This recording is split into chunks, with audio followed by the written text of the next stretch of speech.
एक छोटे से शहर में निशा नाम की एक औरत रहती थी। निशा बहुत नेक दिखाई देती थी। वह पांचों वक्त की नमाज पाबंदी से पढ़ती थी, तहज्जुद के लिए भी उठती थी, नफल नमाज रोज़ा सब कुछ करती थी। मोहल्ले की औरतें उसे बहुत नेक और अल्लाह वाली समझती थी। लेकिन निशा की एक बहुत बुरी आदत थी, चुगली। वह एक घर के बात दूसरे को बताती और दूसरे की बात तीसरे को। तुम्हें पता है फलां ने तुम्हारे बारे में क्या कहा?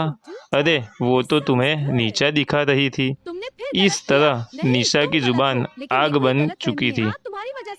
मोहल्ले में झगड़े होने लगे, रिश्ते टूटने लगे, घरों में कड़वाहट फैल गई। लेकिन निशा को लगता था कि वह तो नमाजी है, इबादत करती है, इसलिए अल्लाह उसे खुश होंगे।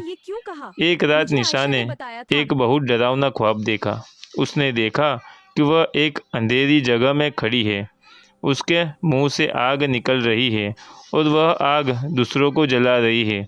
अचानक एक फरिश्ता आया और कहा, ए निशा, तेरी नमाज तुझे उठाती है, लेकिन तेरी ज़ुबान तुझे गिरा देती है। निशा डर के मारे कांप गई।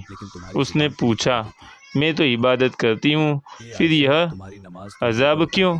फरिश्ते ने कहा, अल्लाह इबादत के साथ अखलाक भी चाहते हैं। चुगली और फितना आग से भी ज़्यादा खतरनाक है। निशा की आँख खुल गई।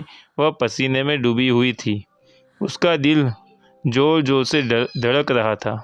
पहली बार उसे अपनी गलती का एहसास हुआ। सुबह होते ही वह रोने लगी, अल्लाह से तौबा की, या अल्लाह, मैं अपनी ज़ुबान से लोगों को दुख देती रही, मुझे माफ़ कर दे। उस दिन के बाद निशा बदल गई। जहाँ पहले वह बात फैलाती थी, अब वही चुप रह जाती। जहाँ पहले आग लगाती थी, अब सुलह करवाती। अगर कोई चुगली करता तो वह कहती, हमें अल्लाह का डर रखना चाहिए। यह बात यहीं ख़त्म करो। धीरे धीरे मोहल्ले में सुकून लौट आया। लोग हैरान थे कि निशा इतनी बदल कैसे गई, लेकिन निशा जानती थी अल्लाह ने उसे समय रहते संभाल लिया था। कहानी की सीख, नमाज, रोज़ा और इबादत बहुत ज़रूरी है, लेकिन अगर ज़ुबान साफ़ न हो तो इबादत अधूरी रह जाती है।